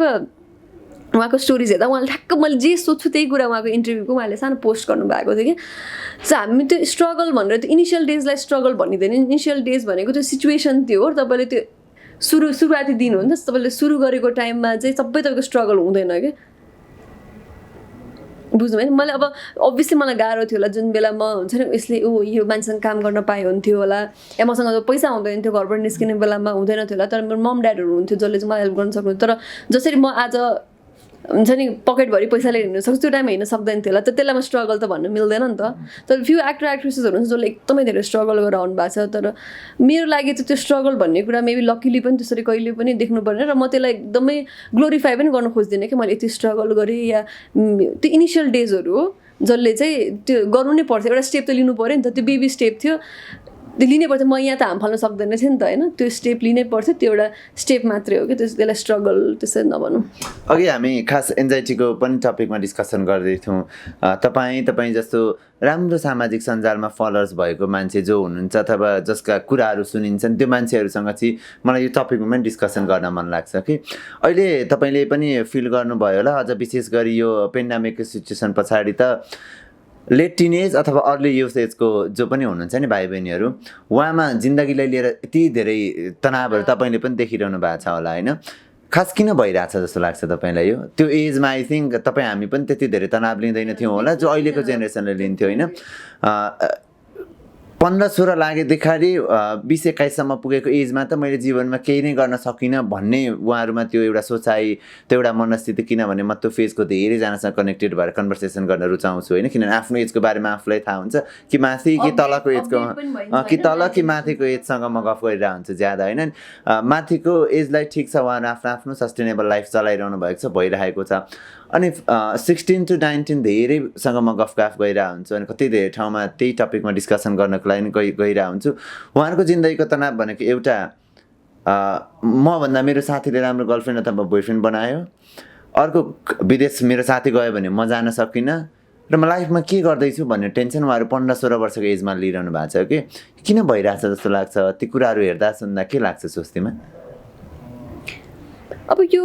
मेरो साथीलाई बेटर गरिरहेछ या त्यो भन्ने कुरा चाहिँ आई थिङ्क एक्सप्लोर गर्ने फेजमा त्यतिसम्म पनि ठिकै होला। कम्पेयर नगर्ने हो भने चाहिँ आफ्नो साथीसँग कम्पेयर गर्ने त्यो आफ्नो ठाउँमा छ, त्यो चाहिँ गर्नु हुँदैन। तर म के गर्नुपर्छ लाइफमा त्यो एक्सप्लोर, अघि मैले तपाईँलाई जुन स्टोरी सुनाएँ नि, म पनि क्लास 10 पछि जब मेरो स्कुलमा मेरो नाम ननिस्किसकेपछि चाहिँ त्यो एउटा हुन्छ नि, म पनि त ट्रमाटाइज फेजमै थिएँ कि अब म के गर्ने लाइफमा, मैले के पढ्ने, होइन त्यो उनै थिएन कि क्ल्यारिटी नै थिएन नि त त्यो टाइममा थियो। तर मैले कोसँग यसले यस्तो गर्यो या कम्पेरिजन त गरेन। एक्सप्लोर गर्नु ठिक छ होइन, त्यो एजमा एक्सप्लोर गर्नु नै पर्छ डेफिनेटली। म के गर्ने, कसरी गर्ने, या के गर्दा बेटर हुन्छ, आज यो भएन भने अर्को अप्सन के हुनसक्छ भन्ने कुरा त्यो एक्सप्लोर गर्नु त नट ब्याड। तर अब कोसँग कम्पेयरै गर्नु चाहिँ रङ। तर म चाहिँ यो तपाईँले यो कुरा भन्नुभएको कुराहरू भन्दा पनि अर्को वर्स्ट कुरा चाहिँ के देख्छु भन्दाखेरि, मैले अस्ति भर्खर पनि एकजना मेरो घर नजिकैको एकजना दिदीको छोरी हुनुहुन्थ्यो होइन, कति होला लगभग 9-10 वर्ष भयो होला। अनि उसले टिकटक हेरिरहेको थियो क्या त्यहाँनिर। अनि टिकटक हेरिरहेको थियो अनि मम्मी उसको साथीको नाम लिएर उसको भन्दा धेरै मेरो लाइक्स आएछ हेर्नु त भनेर भने क्या। भनेपछि त्यो त एकदमै नराम्रो कुरा भयो। मेरो उसको साथीको भन्दा उसको लाइक्स, टिकटकमा लाइक्स आउने कुरालाई उसले कम्पेयर गर्ने रहेछ भनेपछि त्यो त सोसाइटी कहाँ गइरहेको रहेछ। भोलि मेरो बच्चा जन्मेर नि त्यो बच्चाले त्यो तनाव लिनु भनेको त एकदमै नराम्रो कुरा भयो नि त होइन। सो यो कुराहरू चाहिँ देख्दाखेरि चाहिँ मलाई एकदमै नै नराम्रो फिल भयो कि हाम्रो सोसाइटी कतातिर गइरहेको छ। या भोलि मेरो बच्चा जन्मियो भने मेरो बच्चाले आफ्नो लाइक्स र फलोवर्स कम्पेयर गर्न थाल्यो भने बच्चादेखि नै होइन कम्पेयर गर्न थाल्यो भने त्यो त एकदमै त्यो त डिप्रेसिङ कुरा हो नि त। सो यो कुराहरू चाहिँ मलाई एकदमै अहिलेको जेनेरेसनमा चाहिँ एकदमै नराम्रो लागेको कुरा चाहिँ यो हो कि अहिलेको स्वस्तिमा खड्काले, मतलब त्यो मैले जेनरलाइज गरिरहेको छु है, 16-17 को यो लेट टिनेजको स्वस्तिमा खड्काले एउटा मेसेज छोड्नु पर्यो भने के छोड्नुहुन्छ? मतलब मैले जेनरलाइज गरिरहेको छु, स्वस्तिमा खड्का भने जेनरलाइज गरिरहेको छु त्यो एज फ्याक्टरको व्यक्तिहरू। मेरो लागि त आई थिङ्क अहिले अब आएर जति मैले बुझेको छु वर्ल्ड, यो संसार अब कति ठाउँमा एक्सपोज हुनुपर्छ एज एन एक्टर पनि या पब्लिक फिगर पनि भइसक्दाखेरि चाहिँ आई थिङ्क कन्फिडेन्स भन्ने कुरा चाहिँ एकदमै नै हुनुपर्दो रहेछ मान्छेमा। तिमी जस्तो देख, तिमी जस्तो छौ, तिमी जस्तो बोल्छौ, जुन प्रकारको तिम्रो स्किन कलर छ, जुन तिमी जे सेक्सको हौ, तिमी जस्तो तरिकाको देख्छौ होइन, तिमी जे भयो भने कन्फिडेन्ट भन्ने कुराले चाहिँ एकदमै अगाडि पुर्याइदिँदो रहेछ मान्छेलाई। हार्डवर्क गर्नुपर्ने रहेछ होइन, हामी आफ्नो एक्सपिरियन्स अनुसार र आफूले जे गर्छ त्यसमा चाहिँ बिलिफ हुन्छ नि, एउटा डिटर्मिनेसन, म यो गर्छु, मलाई यो गर्नु मन छ र यो गर्छु। यो 3टा कुरा भन्ने कुरा चाहिँ धेरै नै हुनुपर्दो रहेछ। किनकि मलाई पनि आफूलाई एउटा टाइममा चाहिँ हुन्छ स्कुल पढ्दा, कलेज भन्दा पनि स्कुल पढ्दाखेरि चाहिँ आफूमा एउटा डाउट चाहिँ जहिले पनि हुन्थ्यो कि म कस्तो देखिन्छु, हुन्छ नि कस्तो देख्छु होला। मेरो साथीहरूलाई केटाहरूले उ गर्दाखेरि आई वाज भेरी कस्तो, मेरो साथीहरू भन्दा चाहिँ कम्पेरिटिभली म एकदमै यङ थिएँ कि, हेर्दा पनि म सानो देख्ने। अनि एकदमै मलाई क्लास 7-8 तिर पढ्दाखेरि कतिमा पढ्छ भनेर रिलेटिभहरूले सोध्नु भयो नि, 7-8 भन्दाखेरि होइन होला पत्ता त नपत्ता भने त्यस्तो यङ देख्थेँ कि म त आफ्नो एज भन्दा। अनि त्यो कुराले मलाई अलिकति भनौँ न ब्याड फिल हुने। अनि मलाई आफ्नो कन्फिडेन्स लो भन्दा पनि म एक्सट्रोभर्ट भएको भने त्यस्तो कन्फिडेन्स लो थिएन। तर आफूलाई आफैसँग सोच्दाखेरि चाहिँ के कहिले काहीँ आफूसँग अघि भने जस्तो सेल्फ रिफ्लेक्सन हुन्छ नि, त्यति बेला चाहिँ म अलिकति केही हो कि कम हो कि अरूभन्दा, हुन्छ नि यो कुराहरूले चाहिँ अलिकति कन्फिडेन्स लो गर्न खोज्छ। तर इभेन्चुली अब आफूलाई बिल्डअप गर्दै गइसकेपछि कन्फिडेन्स भन्ने कुराले चाहिँ आज म जुन ठाउँमा छु होइन, त्यस्तो धेरै केही गरेको छु होला, तर जुन ठाउँमा छु जे गरेको छु कन्फिडेन्सले यति मलाई पुस गरेको छ जस्तो लाग्छ कि जे गरेको छु त्यो कन्फिडेन्स भन्ने कुराले चाहिँ एकदमै नै धेरै हेल्प गरेछ लाइफमा। त्यो चाहिँ हुन्छ पनि, जो मिलन पछाडि बसेर खिचिरहनु भएको छ उहाँलाई पनि क्यामेरा पछाडि बसेर जो खिचिएर, हाम्रो अगाडि बसेर जो खिचिरहनु भएको छ क्यामेराको पछाडि बसेर होइन।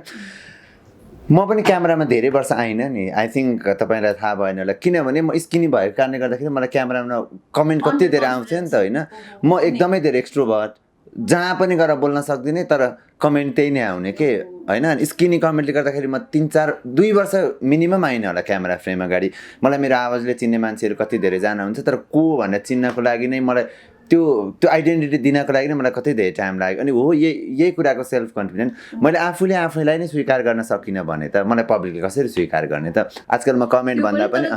त्यो कुरा तपाईँलाई आई थिङ्क अहिले म्याटर गर्दैन किनकि तपाईँलाई थाहा छ तपाईँको हो र कस्तो मलाई पनि exactly I was very skinny होइन म अहिले त आइएम प्रिटी वेट त्यस्तो ऊ त नभनौँ चबी त नभनौँ तर मेरो बिहेमा एकदम पर्फेक्ट छ मेरो वेट र एजसँग र हाइटसँग चाहिँ एकदमै पर्फेक्ट छ एज वेट चाहिँ तर त्यो टाइममा आई वाज भेरी स्किनी नि त मैले जति बेला स्टार्ट गरेँ या बिहापछि पनि आई वाज जस्ट 43 kgs होइन इमेजिन गर्नु 43-44 मात्रै थियो त्यति बेला अनि त्यो तर त्यति बेला मैले चाहिँ के बुझेको थिएँ भन्दाखेरि मैले अभियसली क्यामेरा अगाडि आउनु पर्ने भएको भएर चाहिँ मैले के लगाउनु पर्छ के लगाउँदा मलाई अझ हुन्छ नि त्यो त्यति मलाई आइडिया भइसकेको थियो तर त्यो हुँदाहुँदै पनि मान्छेहरूले पास गर्ने कमेन्ट अनि एकदमै धेरै अब अहिले पनि कतिजनाले भन्नुहुन्छ कुनै ड्रेसेसहरू लगाउँदाखेरि त नामहरू दिनुहुन्छ नि त स्किनी भएको भएर अनि त्यो कुराले मलाई त खासै ह्याम्पर गर्दैन किनकि अघि हामीले भने जस्तै अब हामीलाई थाहा छ नि त हामी के हो भनेर र कसरी यो कुराले हामीलाई ह्याम्पर गर्दैन भन्ने कुरा हामीले थाहा पाइसकेपछि खासै त्यो कमेन्टले पनि ह्याम्पर गर्दैन अनि त्यो अन्डर कन्फिडेन्स भन्दा पनि काहीँ न काहीँ त्यो हुन्छ नि ब्याक अफ द माइन्ड चाहिँ परिराख्दो रहेछ कि मलाई एक्सेप्ट नगर्ने हो कि होइन अनि त्यसपछि यस्तो मलाई के कमेन्टको पास गरिदिएला कि अनि अहिले लिटरली चाहिँ तपाईँ अनि हामी एउटा यस्तो प्लेटफर्ममा छौँ कि तपाईँ हामीलाई प्रभाव नपारे पनि ती कमेन्टले कोही न कोही हामीलाई हेर्ने मान्छेलाई प्रभाव पाइरहेको हुन्छ कि चाहे त्यो फ्यामिली होस् अथवा तपाईँ हाम्रो शिवचिन्तक होस् अनि उहाँहरू त्यो रिप्लाईमा गरिरहनु भएको देख्दा चाहिँ कस्तो नरमाइलो लाग्छ कि होइन अनि कोही कसैलाई जो कमेन्ट गर्ने व्यक्ति हुनुहुन्छ पर्फेक्टको डेफिनेसन के त तपाईँको बडी स्ट्रक्चरको पर्फेक्ट डेफिनेसन कि मेरो बडी स्ट्रक्चर पर्फेक्ट डेफिनेसन के छैन नि त भनेपछि त जो कमेन्ट गरिरहनु भएको छ उहाँमा पनि केही न केही अवगुण त होला नि होला मिलनले मलाई स्किनी देख्ला अरे म उसलाई मोटे देखाउँला अरे होइन भनेपछि त हाम्रो एकअर्काको हेर्ने फ्रस्ट्रेसन भयो नि त होइन अनि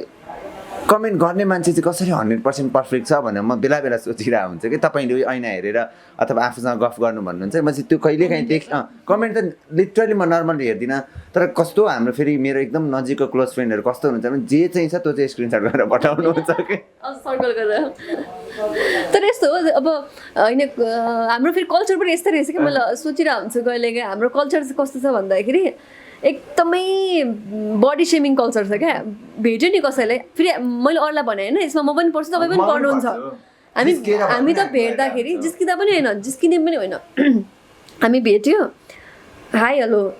कस्तो मोटाको आज हाम्रो ग्रिटिङ्स हो क्या त्यो भने चाहिँ बुझ्नु पनि हामी त नमस्ते त्यो के पनि होइन बाहिरतिर त hi how it's such a beautiful day है ओके बाई सक्यो हामी त भेट्यो नि अब ग्रिटिङ्स के कस्तो मोटाको आज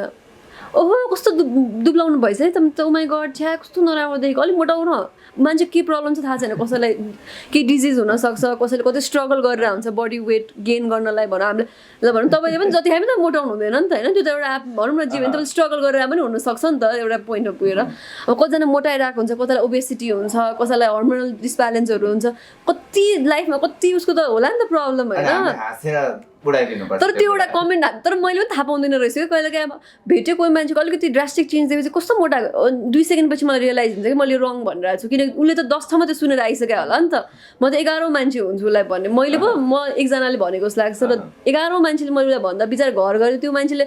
त्यही सोध्छ कि फेरि अर्को ठाउँमा गएर अर्को मान्छेबाट त्यही सुन्छ होला होइन त्यो कुरा चाहिँ हामीले एकदमै अभोइड गर्नुपर्ने रहेछ कि मैले कहिलेकाहीँ मुखबाट फुस्क्यो भने चाहिँ ओहो मैले रङ भनिरहेको छु है मैले यसरी कमेन्ट गर्नु हुँदैन रहेछ है भन्ने म अब हामी बसेर 2 घन्टा कुरा गर्छौँ भने कुरामा निस्क्यो भने या उसलाई के प्रब्लम छ सोध्न सक्छौँ तर एकछिन 2 सेकेन्ड भेटेर चाहिँ हाई कस्तो तिमी त हो कस्तो मोटाको है कस्तो चाउरी पऱ्यो पिम्पल्स तिम्रो फेसमा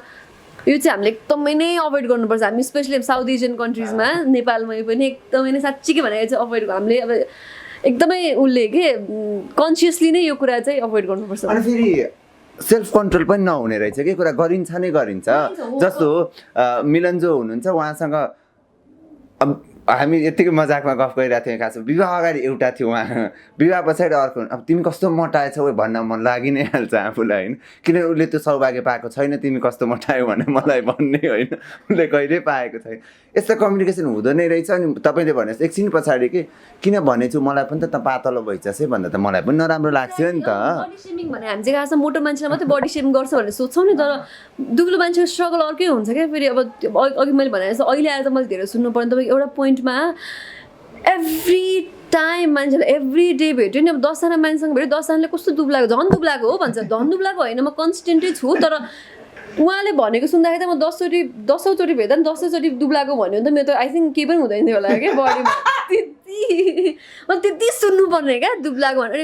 ओहो यो त्यो त बडी सेमिङ हो नि त एक प्रकारको हामी चाहिँ मोटो मान्छेलाई कस्तो मोटो भन्दा मात्रै बडी सेमिङ भन्छ सोध्छौँ तपाईँले पनि त्यो स्ट्रगल हामी चाहिँ रिलेट गर्न सक्छौँ नि यो कुरा होइन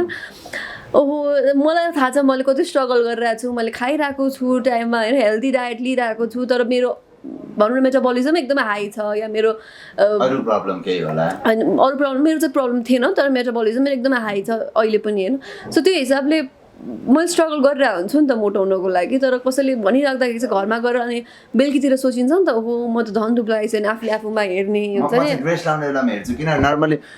कम्तीमा तपाईँ आफै विचार गर्नु तपाईँ अहिले त नर्मली अलिक गरिरहनु भयो अगाडि रिकल गर्नु 7 दिन कोही मान्छेलाई भेट्नु भएको छैन र अर्को दिन गएर भेट्नु भयो भने तिमी कस्तो दुब्ला छौ भन्छ नै भन्छ कि मैले त्यही भनेको कि अब त्यो मान्छेलाई मैले अनि भन्छु तँले भनेअनुसार म दुब्लाउनु हुँदा म हुँदै हुँदैन थिएँ मान्छे नै म त हराइसकेको हुन्थ्यो भने कि एभ्री झन् दुब्लाएको हो भन्छ म होइन म कन्सटेन्टै छु जति थिएँ पहिला म अहिले पनि त्यति नै छु तर उहाँले कमेन्ट गरे अनुसार त म त हराइसक्नु पर्ने हो अहिले अनि 10चोटि भयो नि 10चोटि उहाँले फेरि के भन्नुहुन्छ झन् दुब्लाएको हो अब त्यो कति खाने गर अनि डिफ्रेन्ट कमेन्ट्सहरू पास गर्ने हुन्छ तर त्यो फेरि उहाँले गर्नुहुन्छ तर मैले अर्को मान्छेदेखि मैले गर्छु कि फेरि तर त्यो गर्नु हुँदैन हामीले कन्सियसली हामीले कुरा चाहिँ अभोइड गर्नुपर्छ कि अनि कसैलाई ब्याड फिल गराउनु छ भने कस्तो मोटो देखेको कसै यो चाहिँ अभोइड गर्नुपर्ने अझ हाम्रोमा ट्रेन्ड चाहिँ मोटो देखियो भने ब्याड फिल हुन्छ भने गराइन्छ त्यो होइन त्यो त भनिन्छ नै भनिन्छ अनि यो ट्रेन्ड चाहिँ आई थिङ्क अब पछाडिबाट यस्तो यस्तो गर्दा हुन्छ हाम्रो एकदम लामो कुरा भएछ त खास हो कि पेट ढाक्ने कोसिस गर्दै हुनुहुन्छ हातले ढाकिने पेट छैन अहिले फेरि बडी सेमिङ फेरि यही बडी सेमिङ भने यस्तो गर्दै हुनुहुन्छ पछाडिबाट साँच्चै नै उहाँले हामीलाई राम्रो इसारा गरिरहनु भएको छ कि नराम्रो इसारा गरिरहनु भएको छ देखिँदैन क्यामेरा मैले तपाईँलाई खास धेरै टाइमदेखि इन्टरभ्यू गरौँ भनेर पनि गइरहेको थियो किनभने हामी रमाइलो कन्भर्सेसनको बिचमा पनि कोही न कोही दुईजनाले चाहिँ कोही सुन्दाखेरि त्यो इन्टरभ्यूले केही न केही राम्रै म्यासेज जाओस् भन्ने हिसाबको कन्भर्सेसनहरू तपाईँसँग गर्न सक्छु त्यही भएर पनि अथक मेहनत भनेको कति महिना भयो होला हामीले वैशाख 6 गते च्यानल खोलेको यो 4-5 महिना 4 वर्ष कि 4 महिना हो यो च्यानलको लागि चाहिँ अरू कहीँ कतै कुनै संस्थामा त धेरैचोटि गरियो नभएको भएर नि बिचमा फिल्म भएको भए त कहीँ न कहीँ भेट पाइहाल्थ्यो फेरि होइन बिचमा अब फिल्म पनि भएन नभए त इन्टरभ्यू हुन्थ्यो फिल्म नहुँदा अब के बोल्ने भन्ने कुरा पनि हुन्छ तर अब हामी भेटिसकेपछि यस्तो इन्टेन्स कुराहरू त हुन्छ थाहा छ मलाई होइन नेपाल त एकदम कति 1 घन्टै भइसक्यो होला blog no worries final interview नछोडिकन यहाँसम्म सुन्नुभयो एकदम हार्टफेल्ट थ्याङ्क यू र लास्ट क्वेसन त्यसपछि हामी बिदा हुन्छौँ इन्टरभ्यू भनेपछि दिमागमा के आउँछ स्वस्तिमा कोसँग गर्ने भन्ने कुराले म्याटर गर्छ होइन फ्यु मान्छेहरू हुन्छ जसले इन्टरभ्यू भनेको त हेडलाइन्सको कुराहरू आउँछ फ्यु मान्छेहरू हुन्छ इन्टरभ्यू भने त आहा मजा आउँछ अब आज चाहिँ मैले साँच्चै अनेस्ट भएर मेरो कुराहरू राख्न पाउँछु अनि उहाँले नबङ्गाइकन भोलि हुन्छ नि मैले जे भन्न खोजेको त्यो कुरा कन्भे गराइदिनुहुन्छ नो म भएको यसरी इन्टरभ्यू नै हुँदैन थियो होला नि होइन सो फ्यु इन्टरभ्युअरसँग चाहिँ इन्टरभ्युअर्सहरूसँग चाहिँ अब यसरी मैले भन्ने कुरा चाहिँ राम्रोसँग कन्भे हुन्छ है मेरो अडियन्सहरू मार्फत भन्ने कुरा चाहिँ फिल हुन्छ फ्यु अरू इन्टरभ्युजहरू छ युट्युब बाहेक टेलिभिजनहरूमा त्यहाँ चाहिँ हुन्छ मजा आउने कुरा गर्नलाई त्यस्तोहरू पनि छ सो डिफ्रेन्ट छ डिफ्रेन्ट ग्रुपहरू चाहिँ मैले कसरी हेर्छु भन्ने कुरा आई होपफुल्ली मलाई राम्रैसँग हेरिरहनु भएको छ भन्ने चाहना र अपेक्षा छ thank you so much Swastima अघि पनि भने जहिले मजा आउँछ कन्भर्सेसन गर्दाखेरि तपाईँले भने जस्तो 1 घन्टै गयो होला जस्तो लाग्छ मलाई आज पनि नर्मल यो इन्टरभ्यू होइन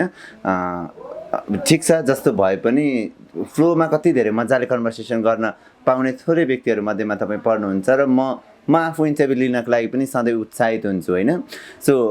बिहान मलाई इन्टरभ्यूको लागि 4 बजी स्वस्तिमाको टाइम छ रेडी भने पछाडि आई वाज अलवेज एक्साइटेड म रेडी नै थिएँ अनि के इन्टरभ्यू गर्ने चाहिँ सोध्दै थिएँ स्वस्तिमाले भन्नुभएको थियो होइन मलाई पुर्याएको मात्रै होइन त्यहाँ त्यसपछि के इन्टरभ्यू हुन्छ त्यो मलाई थाहा छ भनेको थिएँ आयो राम्रै भयो होला तपाईँले मस्तिष्कमा केही सोच्नु भएको थियो मैले अब धेरै नगरेको कुराहरू पनि आज कुरा भयो तर अझै 6 कुरा गर्नु भएको त्यो नेक्स्ट इन्टरभ्यूमा कुरा गरौँला जस्ट एकदमै अडियन्सहरूलाई त्यही नै हो अब अघि मैले भने जस्तै हामी लगभग 1 घन्टा इन्टरभ्यू भयो होला 1 घन्टासम्म स्किप नगरिकन जसले हेरिदिनु भयो उहाँहरूलाई एकदमै धेरै थ्याङ्क यू किन एकदम लामो इन्टरभ्यू भएको छ म पनि यति धेरै लामो इन्टरभ्यू आफै पनि हेर्न सक्दिनँ तर त्यही हो मैले अघि भने जस्तै एमएनएमले पनि एकदमै राम्रो गरिरहेको छ आई थिङ्क उहाँलाई 1 लाख सब्सक्राइबर पनि भर्खरै पुगेको छ, त्यसको लागि पनि एकदमै धेरै बधाई। अब 1 लाख मात्रै होइन 10 लाख पुगेको भने एकदमै चाँडै सुन्न पाऊँ र एकदमै राम्रो राम्रो काम गर्दै जानु होला दुवैजनालाई एकदमै धेरै अल द भेरी बेस्ट र happy Dashain. Thank you Swastima. Thank you so much.